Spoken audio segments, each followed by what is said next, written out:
Hi, everyone. Welcome to Get Lifted. Today, I'm going to be bringing you to a very well known story in the Bible that you probably heard so many times, but I'm going to relate it to one of my very own personal testimonies. And I hope this helps you out. Um, let's see. Okay, so in Genesis, we're in the book of Genesis, and we're talking about Abraham and Sarah. And for so many years, they tried to conceive, and uh, they just couldn't have a kid. But they tried, it was like a very long time, and they were past their age of having kids. But then God comes to them and says, "You're gonna have a son. You're gonna name him Isaac." And then Abraham kind of like laughed and was like, um, I'm old. I'm past the age. We're past the age of having any kids. This is kind of crazy. This is silly. But if God promises you something, no matter how crazy it sounds, God will always come through. And then we see that in Genesis chapter 21 that Abraham and Sarah finally have their son Isaac, and God came through with their promise. Okay, so happily ever after, right? Well, God is about to test Abraham again in chapter 22. Uh, you would think, well, they've been through so much already.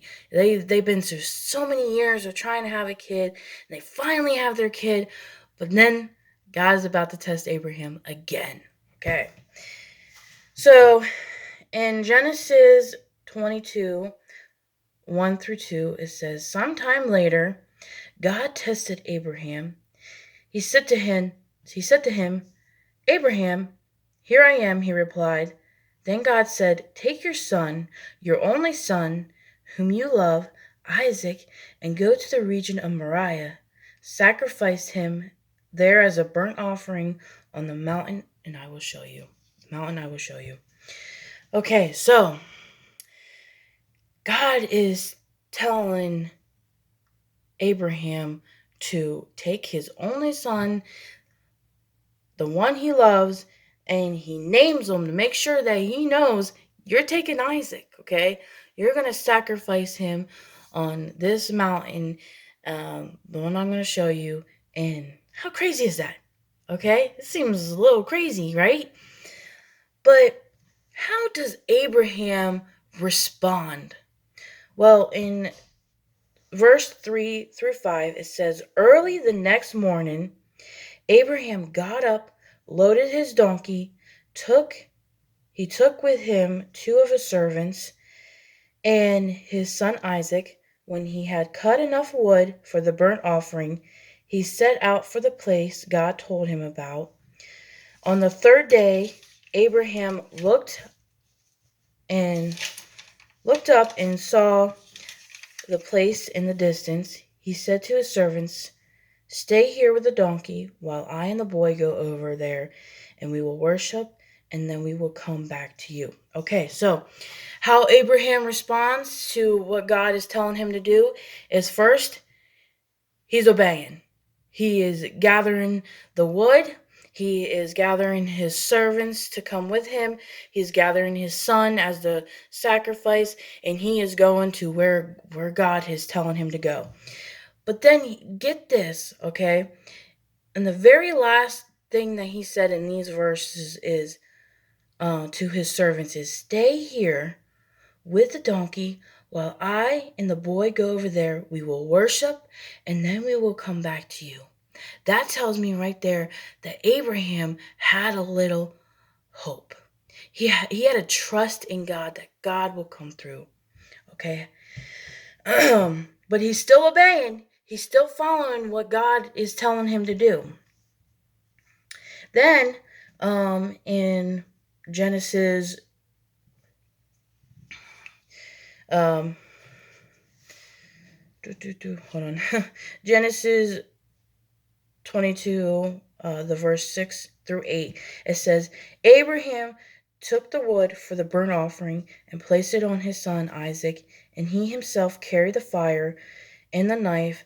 As the two of them went on together, Isaac spoke up and said to his father Abraham, "Father." "Yes, my son," Abraham replied.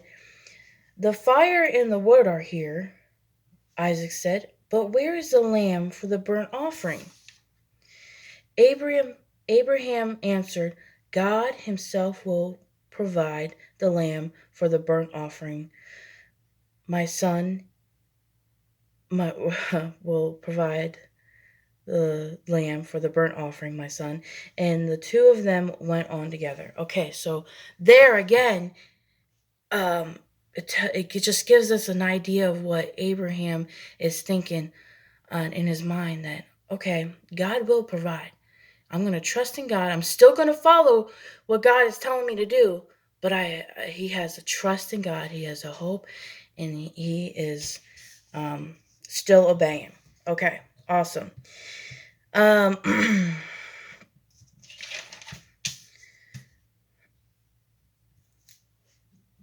okay.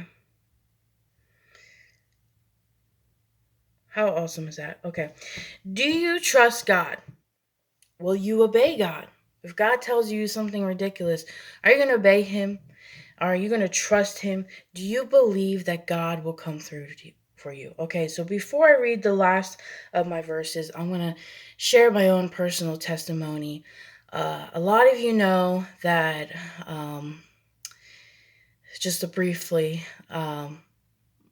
me and my husband's son was taken from us over a year and a half ago, and we were doing the steps to trying to get him back, trying to get custody back, doing everything we can, and we're fighting with these uh, people, and it was just a heartache.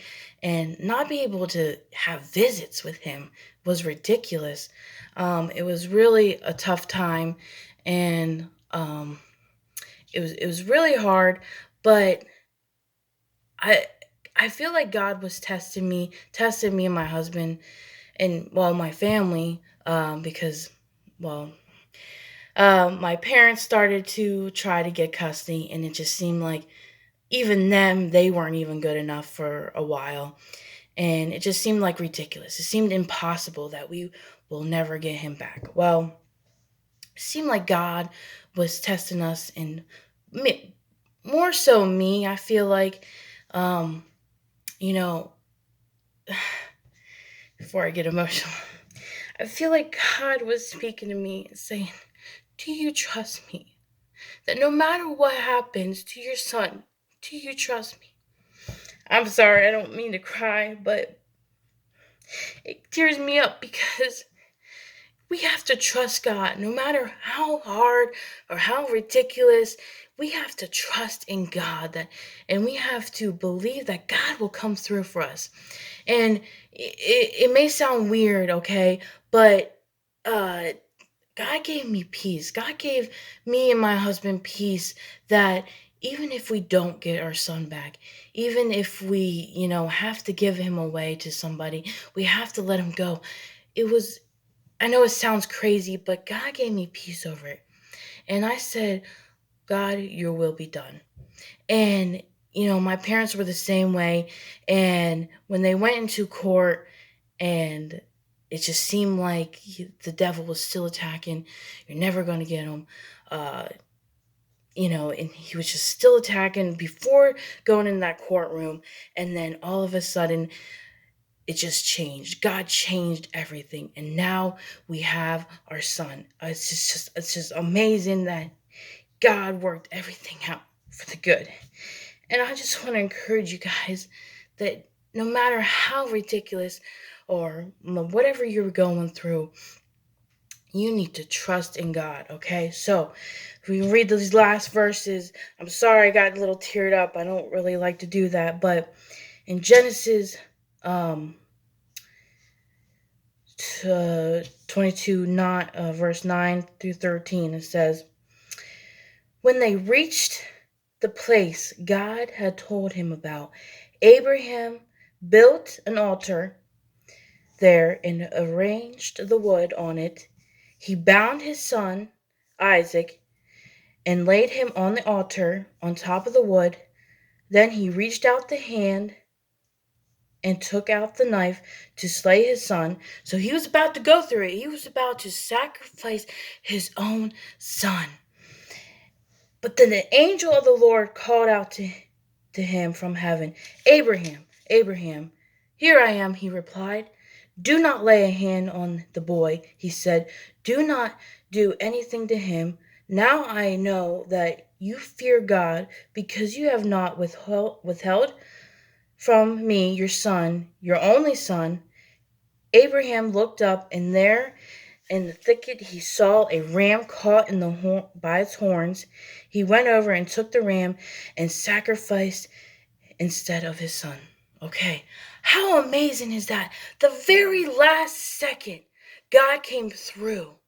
But it's just amazing that, I just related this story so much to myself, and what we've been through is, I'm going to trust in you, God.